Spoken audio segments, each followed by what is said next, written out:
What is up, guys? My name is Mike the PA, and I know a lot of you are asking questions about, oh, I have a low GPA, my chances of PA school are ruined, I don't have a chance. Well, today I'm here to tell you that that's not necessarily the case. My GPA was 2.89 undergraduate, and that was with the post-bac program. And in this video, I'm going to explain to you guys exactly how to do it and what I did to get into PA school with the lower GPA. I'm a certified PA now. I didn't have connections when I first started. I didn't have perfect grades. I didn't have anything going on. Give me a second, my dog back here. Sorry, guys. When I applied to PA school, I just applied raw. I didn't have any connections to schools. I didn't have perfect grades. I just applied. But what I did was I implemented a strategy. So I applied twice. The first year, I made a lot of mistakes. And the second year, I cleaned up all those mistakes. And then I applied. I only applied to 2 schools the second round, and I got into my dream school, which was Texas Tech University. I know a lot of people in the community harp on, oh, GPA is everything, and if you have a low GPA, you don't have a chance. Well, I'm here to tell you guys that that is not the case at all. It's more about strategy and how you can really be competitive, even against people with high GPAs.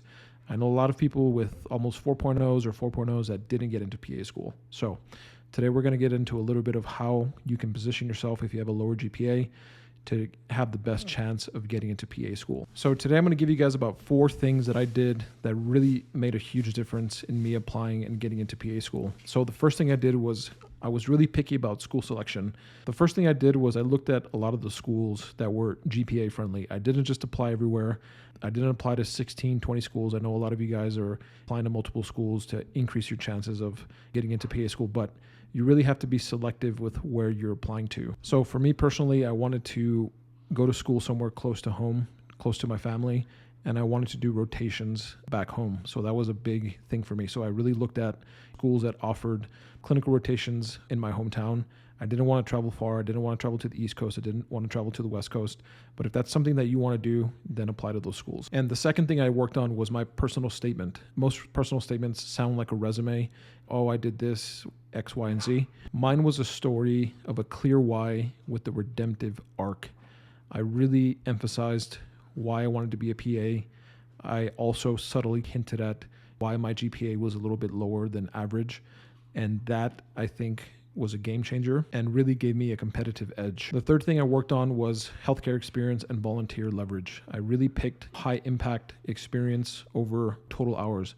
There's a lot of people that apply with over 5,000 clinical hours or 20,000 clinical hours, but there are things that really aren't high impact, and there are things that schools really aren't looking at. So my advice to you is if you're currently doing healthcare experience to gain more hours and experience, really pick high impact things. So for me, I scribed for over 3 years. I did a lot of community work, and I think that's what really set me apart. The fourth and one of the most crucial steps, I think, was I did a lot of interview prep. I bought a lot of books. I studied like crazy. I also practiced for connection and not perfection. A lot of people, when they apply to PA school, they're prepping for interviews. They're really focusing on trying to be perfect and answer the question perfect. But most of the schools are not looking for perfect. They're looking for a connection. They're really looking to see if you're a real person and not just a robot. So those are the 4 major things that I really worked on to make myself more competitive and stand out. And I think that's what really helped me to get into PA school. If you guys want me to review your apps or essays, I made a free checklist of the exact steps that I took. I'm going to leave a link below so you guys can check that out. I want you guys to drop your GPA below. I'll give you guys feedback, and I'll make a follow-up video if enough people comment or engage with this video. And also subscribe. If you guys are serious about PA school, I've got mock interviews, case studies, and tools coming up that can really help you to get that competitive advantage and make yourself more competitive to apply to PA school and have higher chances of getting accepted. I hope you guys found this video helpful. Stay tuned. Like I said, subscribe so you guys can follow up. And if you guys have any questions, drop them in the comments below. I'll do my best to answer them.